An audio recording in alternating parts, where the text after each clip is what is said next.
Do you practice those enough?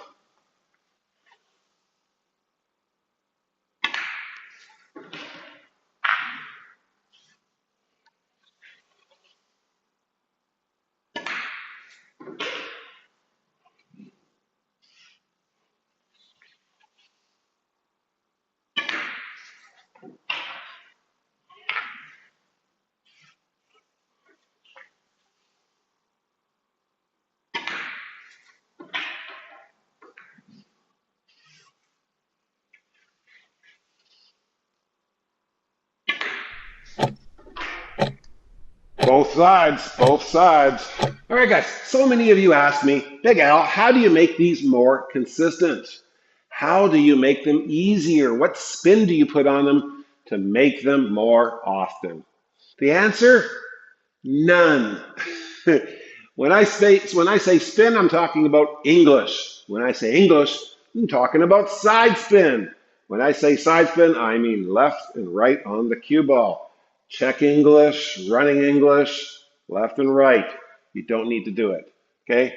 You can generally get almost anywhere around this half of the table by just playing top and bottom anyways, or center ball.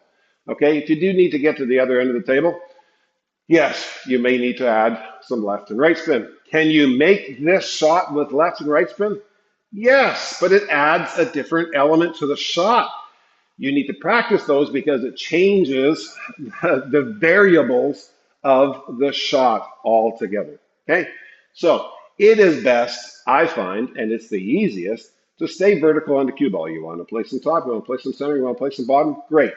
Okay, but the main thing is don't baby them in.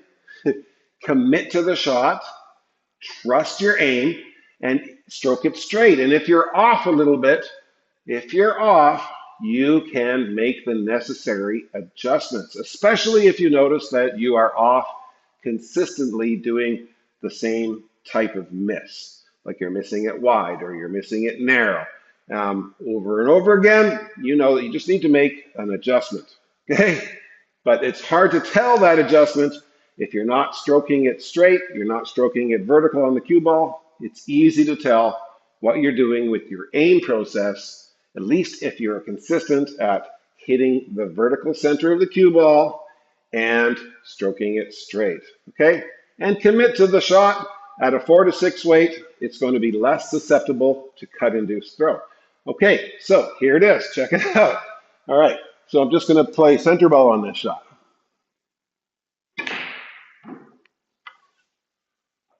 All right, we just about had it. Let's just try that again. Okay, I do have 4-inch pockets, guys. So sometimes these will rattle if you're not 100%. Okay, there we go. Now, it's okay to miss those every once in a while, guys. If I didn't have 4-inch pockets, I easily would have made that first one as well. Okay, this is a good shot to practice.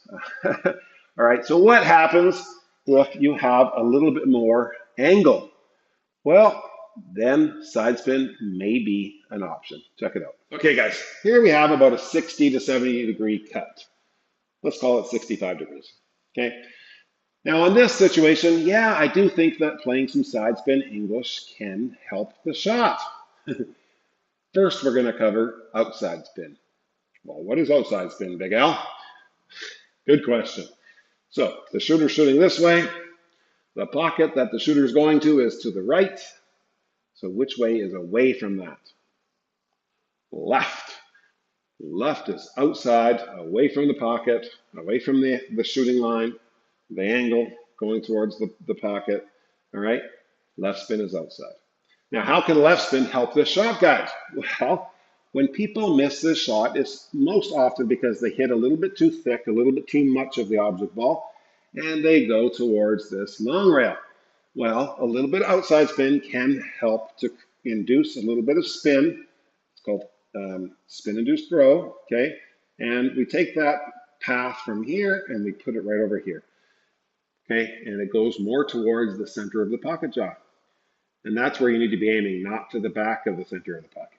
Okay, so let's apply some center left spin, about 1 tip to tip and a half, no top, no bottom, center cue ball, 1 to 1.5 tips of left.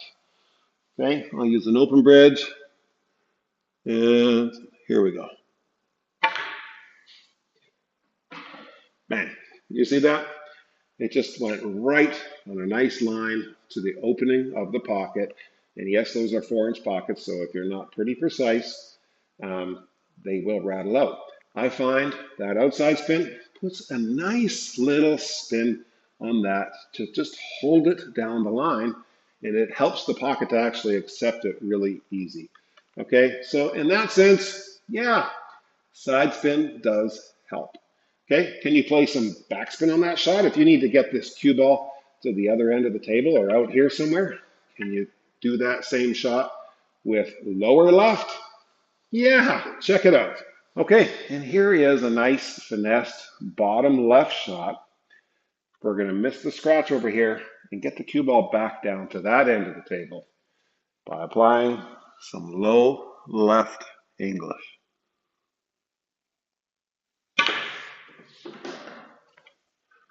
Perfect. All right, we got the cue ball all the way down table. That was with lower left. Okay, so let's get into inside spin, another way to get down table. Okay, so how might inside spin, so inside is right spin, shooter's right. How does inside spin help this shot? Well, basically, there's a little bit of deflection on the cue ball, so it actually helps you cut the ball thinner. Now, the right spin actually will put a little bit of a left throw on the object ball.